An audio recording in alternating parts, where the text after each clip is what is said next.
Navoiy va Boburlarga havas qiling. Bilim olmoq uchun doim yurib yiling. Har yozilgan kitoblarni qadrin biling.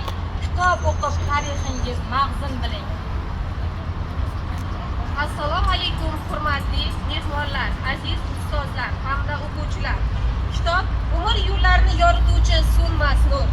Inson hayotiga mazmun baxsh etuvchi saodat manbai. Unga har qanday vaziyatda ham hamroh bo'luvchi sodiq do'st.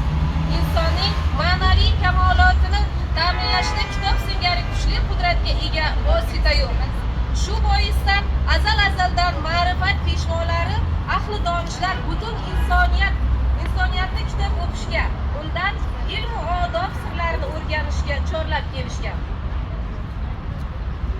Assalomu alaykum. Bugungi bayram haftaligimizga tashrif buyurgan hurmatli ota-onalar hamda tadbirimiz ishtirokchilari. Kitob mutolaasi kishida shunday chin insoniy fazilatlarni shakllantirib, uni hayotda o'z o'rnini topishga, jamiyatning chinakam asosiga aylanishida, dunyoqarashini kengaytirishda beqiyos ahamiyatga egadir.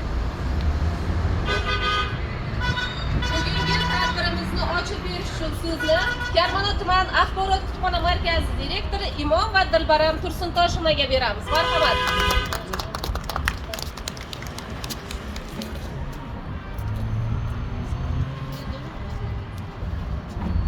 Assalomu alaykum hurmatli tadbir ishtirokchilari. Respublikamiz bo'ylab Vazirlar Mahkamasining 781-sonli qarori bilan O'zbekistonda kitobxonlik madaniyatini oshirish va rivojlantirish dasturi ijrosini ta'minlash maqsadida butun respublikamiz bo'ylab barcha hududlarda kitobxonlik haftaligi O'zbekiston kitobxonlar yurti nomli shior ostida kitobxonlik haftaligi boshlandi. Mana shu haftalikda turli xil tadbirlar o'tkazish rejalashtirilgan. Maqsad har bir yoshlarni, har bir aholini kitobxonlik madaniyatini oshirish, bu orqali insonni o'zining kamoliga toptirish, shuningdek jamiyatimizning albatta rivoji yurtimizning kitobxon bo'lishiga bog'liq. Shu maqsadda mana shu Karmana tuman axborot kutubxona markazida ham kitobxonlik tadbirlari boshlandi. Bu tadbir hafta davomida bo'ladi. Mana shu tadbirda ko'plab kitobxonlik uchrashuvlari, kitobxonlik tadbirlari, davra suhbatlari, ijodkorlar bilan uchrashuvlar kutilyapti. Demak, sizlar mana shu hafta davomida faol bo'lishingizni, mana kutubxonamizga kelib, sovrinli o'yinlar bor, ko'plab tanlovlar bor. Mana shularda faol qatnashishingizni so'rab qolaman.